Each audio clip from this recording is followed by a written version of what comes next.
Hello, friends, sparkly, beautiful pixels of light that you are. Thank you for joining me here now in this new, fresh moment where each one of us is a new being in a new time, space, location, moment to moment to moment, all stitched together. So let's continue with Tesla's thoughts and experiences and perspectives on his processes and how he came to be the person that he is, or was rather, but his spirit is still very much present, I sense, especially when reading his work. Real quick, I was just scouting out a spot to make this video, and I encountered a couple beaver dams built into the side of the riverbank. And this piece was not part of a dam, it was off to the side. So I was looking above it, and I one of the dams, it was like a hole, and I was like, gosh, I think beavers might be in here. And I reached down and pulled one of the sticks, and then I heard a real loud whoosh of the tail, making a big splash with a big sound to try to scare away any potential predators, because I probably gave the beaver a fright, and then it gave me a little bit of a jump hearing that sound come out of the hole. But I look forward to making one of those nature ones with this, and just like a beautiful fresh beaver stick. You see the way that this was chewed like that, and just beautiful fresh, not too long ago. So kind of fun. I've loved beaver sticks since I was a kid. Kind of like my shark tooth collection. I have certain things that I'm sure you all have your own collections as well. So anyway, on with the stories. Chapter 2, my first efforts at invention. I shall dwell briefly on these extraordinary experiences on account of their possible interest to students of psychology and physiology, and also because this period of agony was of the greatest consequence on my mental development and subsequent labors. But it is indispensable to first relate the circumstances and conditions which preceded them, and in which might be found their partial explanation. From childhood, I was compelled to concentrate attention upon myself. This caused me much suffering, but, to my present view, it was a blessing in disguise, for it has taught me to appreciate the inestimable value of introspection in the preservation of life, as well as a means of achievement. The pressure of occupation and the incessant stream of impressions pouring into our consciousness through all the gateways of knowledge make modern existence hazardous in many ways. Most persons are so absorbed in the contemplation of the outside world that they are wholly oblivious to what is passing on within themselves. The premature death of millions is primarily traceable to this cause. Even among those who exercise care, it is a common mistake to avoid imaginary and ignore the real dangers. And what is true of an individual also applies more or less to a people as a whole. Witness, in illustration, the prohibition movement. A drastic, if not unconstitutional, measure is now being put through in this country to prevent the consumption of alcohol, and yet it is a positive fact that coffee, tea, tobacco, chewing gum, and other stimulants, which are freely indulged in even at the tender age, are vastly more injurious to the national body, judging from the number of those who succumb. So, for instance, during my student years, I gathered from the published necrologues in Vienna, the home of coffee drinkers, that deaths from heart trouble sometimes reached 67% of the total.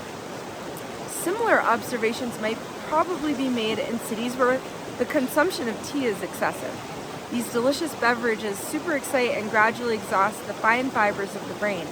They also interfere seriously with arterial circulation and should be enjoyed all the more sparingly as their deleterious effects are slow and imperceptible. Tobacco, on the other hand, is conducive to easy and pleasant thinking and detracts from the intensity and concentration necessary to all original and vigorous effort of the intellect. Chewing gum is helpful for a short while, but soon drains the glandular system and inflicts irreparable damage, not to speak of the revulsion it creates. Alcohol in small quantities is an excellent tonic, but is toxic in its action when absorbed in larger amounts, quite immaterial as to whether it is taken in as whiskey or produced in the stomach from sugar.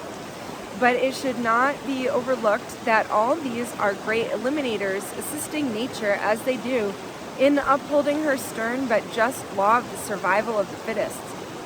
Eager reformers should also be mindful of the eternal perversity of mankind, which makes the indifferent laissez-faire by far preferable to enforced restraint. The truth about this is that we need stimulants to do our best work under present living conditions, and that we must exercise moderation and control our appetites and inclinations in every direction. That is what I have been doing for many years, in this way maintaining myself young in body and mind. Abstinence was not always to my liking, but I find ample reward in the agreeable experiences I am now making. Just in the hope of converting some to my precepts and convictions, I will recall one or two. A short time ago, I was returning to my hotel. It was a bitter cold night, the ground slippery, and no taxi to be had. Half a block behind me followed another man, evidently as anxious as myself to get under cover. Suddenly, my legs went up in the air. In the same instant, there was a flash in my brain. The nerves responded, the muscles contracted. I swung through 180 degrees and landed on my hands. I resumed my walk as though nothing had happened, when the stranger caught up with me. "How old are you?" he asked, surveying me critically. "Oh, about 59, I replied. "What of it?" "Well," said he, "I have seen a cat do this, but never a man. About a month since, I wanted to order new eyeglasses and went to an oculist who put me through the usual tests. He looked at me incredulously as I read off, with ease, the smallest print at considerable distance. But when I told him that I was past 60, he gasped in astonishment. Friends of mine often remark that my suit fits me like gloves, but they do not know that all my clothing is made to measurements which were taken nearly 35 years ago and never changed. During the same period, my weight has not varied 1 pound. In this connection, I may tell a funny story. One evening in the winter of 1885, Mr. Edison, Edward H. Johnson, the president of the Edison Illuminating Company, Mr. Batchelor, manager of the works, and myself entered a little place opposite 65 Fifth Avenue, where the offices of the company were located. Someone suggested guessing weights, and I was induced to step on a scale. Edison felt me all over and said, "Tesla weighs 152 pounds to an ounce," and he guessed it exactly. Stripped, I weighed 142 pounds, and that is still my weight. I whispered to Mr. Johnson, "How is it possible that Edison could guess my weight so closely?" "Well," he said, lowering his voice, "I will tell you confidentially, but you must not say anything. He was employed for a long time in a Chicago slaughterhouse where he weighed thousands of hogs every day. That's why. My friend, the Honorable Chauncey M. Depew, tells of an Englishman on whom he sprung one of his original anecdotes and who listened with a puzzled expression, but, a year later, laughed out loud. I will frankly confess it took me longer than that to appreciate Johnson's joke.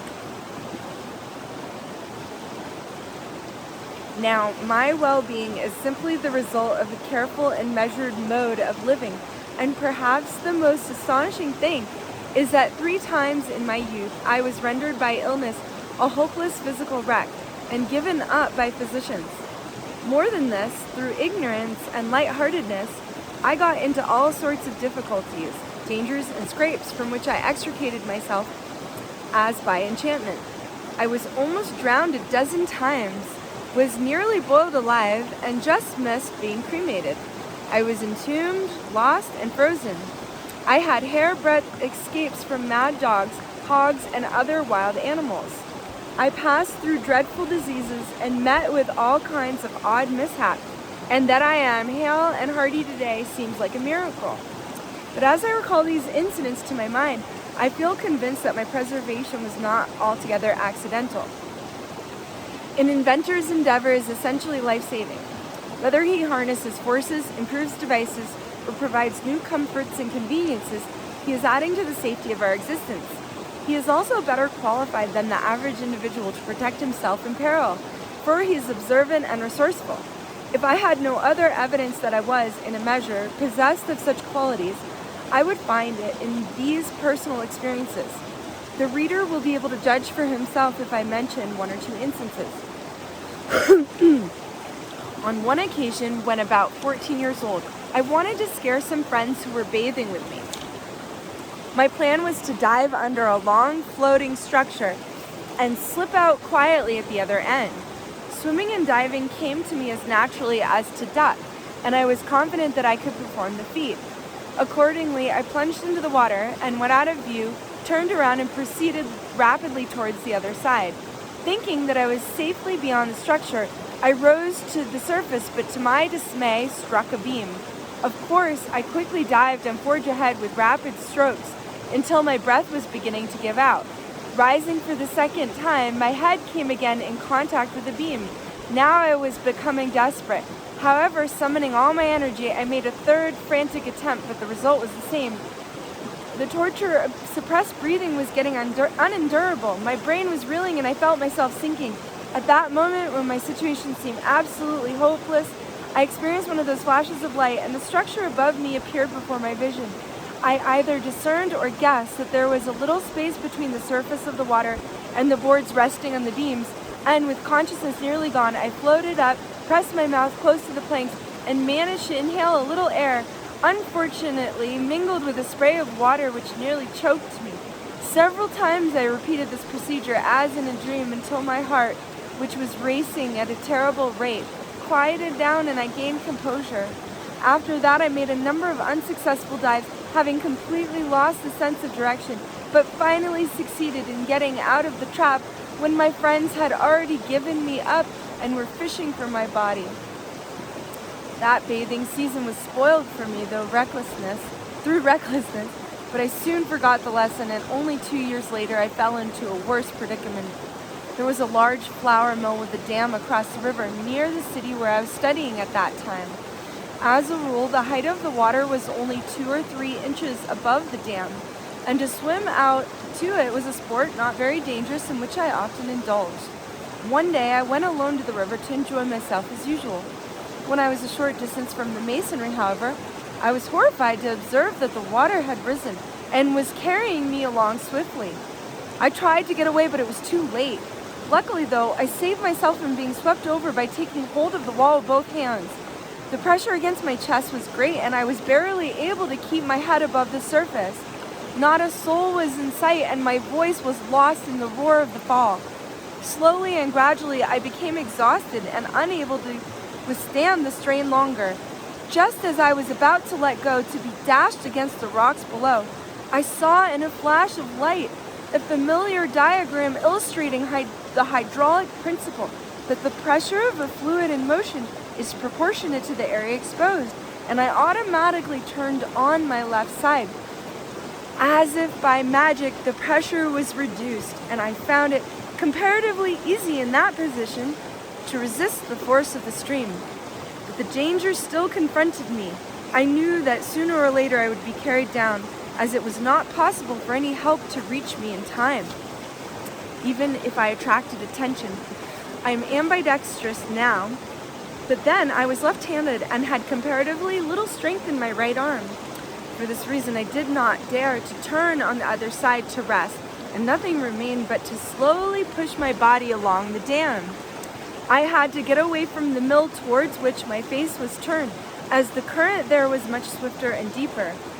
It was a long and painful ordeal, and I came near to failing at its very end, for I was confronted with a depression in the masonry. I managed to get over the last ounce of my force and fell in a swoon when I reached the bank where I was found. I had torn virtually all the skin from my left side, and it took several weeks before the fever subsided and I was well. These are only two of many instances, but they may be sufficient to show that had it not been for the inventor's instinct, I would not have lived to tell this tale. Interested people have often asked me how and when I began to invent. This I can only answer from my present recollection, in the light of which the first attempt I recall was rather ambitious, for it involved the invention of an apparatus and a method. In the former, I was anticipated, but the latter was original. It happened in this way. One of my playmates had come into the possession of a hook and fishing tackle, which created quite an excitement in the village, and the next morning all started out to catch frogs. I was left alone and deserted owing to a quarrel with this boy. I had never seen a real hook and pictured it as something wonderful, endowed with peculiar qualities, and was despairing not to be one of the party. Urged by necessity, I somehow got hold of a piece of soft iron wire, hammered the end to a sharp point between two stones, bent it into a shape, and fastened it to a strong string. I then cut a rod, gathered some bait, and went down to the brook where there were frogs in abundance. But I could not catch any, and was almost discouraged when it occurred to me to dangle the empty hook in front of a frog sitting on a stump. At first he collapsed, but by and by his eyes bulged out and became bloodshot. He swelled to twice his normal size and made a vicious snap at the hook. Immediately I pulled him up. I tried the same thing again and again, and the method proved infallible. When my comrades, who in spite of their fine outfit had caught nothing, came to me, they were green with envy. For a long time I kept my secret and enjoyed the monopoly, but finally yielded to the spirit of Christmas. Every boy could then do the same, and the following summer brought disaster to the frogs. In my next attempt, I seem to have acted under the first instinctive impulse which later dominated me, to harness the energies of nature to the service of man. I did this through the medium of May bugs, or June bugs as they are called in America, which were a veritable pest in that country, and sometimes broke the branches of trees by the sheer weight of their bodies. The bushes were black with them. I would attach as many as 4 of them to a rotor on a thin spindle, and transmit the motion of the same to a large disc, and so derive considerable power. These creatures were remarkably efficient, for once they were started, they had no sense to stop, and continued whirling for hours and hours, and the hotter it was, the harder they worked. All went well until a strange boy came to the place. He was the son of a retired officer in the Austrian army. That urchin ate Maybugs alive and enjoyed them as though they were the finest Blue Point oysters. That disgusting sight terminated my endeavors in this promising field, and I have never since been able to touch a Maybug or any other insect for that matter. After that, I believe I undertook to take apart and assemble the clocks of my grandfather. In the former operation, I was always successful, but often failed in the latter. So it came that he brought my work to a sudden halt in a manner not too delicate, and it took 30 years before I tackled another clockwork again. Shortly thereafter, I went into the manufacture of a kind of pop gun, which comprised a hollow tube, a piston, and 2 plugs of hemp. When firing the gun, the piston was pressed against the stomach, and the tube was pushed back quickly with both hands. The air between the plugs was compressed and raised to high temperature, and one of them was expelled with a loud report. The art consisted in selecting a tube of the proper taper from the hollow stalks. I did very well with that gun, but my activities interfered with the window panes in our house and met with painful discouragement. If I remember rightly, I then took to carving swords from pieces of furniture which I could conveniently obtain. At that time, I was under the sway of the Serbian national poetry and full of admiration for the feats of the heroes. I used to spend hours in mowing down my enemies in the form of corn stalks, which ruined the crops and netted me several spankings from my mother. Moreover, these were not of the formal kind, but the genuine article. I had all this and more behind me before I was 6 years old, and had passed through 1 year of elementary school in the village of Stimulants, where I was born. At this juncture, we moved to the little city of Gosbek nearby. This change of residence was like a calamity to me. It almost broke my heart to part from our pigeons, chickens, and sheep, and our magnificent flock of geese, which used to rise to the clouds in the morning and return from the feeding grounds at sundown in battle formation, so perfect that it would have put a squadron of the best aviators of the present day to shame. In our new house, I was but a prisoner, watching the strange people I saw through the window blinds. My bashfulness was such that I would rather have faced a roaring lion than one of the city dudes who strolled about. But my hardest trial came on Sunday when I had to dress up and attend the service. There I met with an accident, the mere thought of which made my blood curdle like sour milk for years afterwards. It was my second adventure in a church.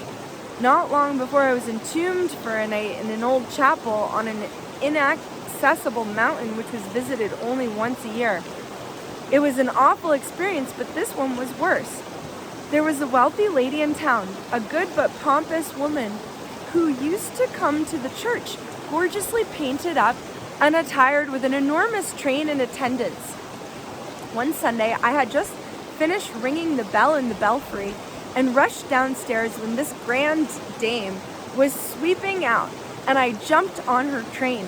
It tore off with a ripping noise, which sounded like a salvo of musketry fired by raw recruits. My father was livid with rage. He gave me a gentle slap on the cheek, the only corporal punishment he ever administered to me, but I almost feel it now. The embarrassment and confusion that followed are indescribable. I was practically ostracized until something else happened which redeemed me in the estimation of the community. It's pretty hilarious. Okay, so how Tesla's redemption. An enterprising young merchant had organized a fire department. A new fire engine was purchased, uniforms provided, and the men drilled for service and parade.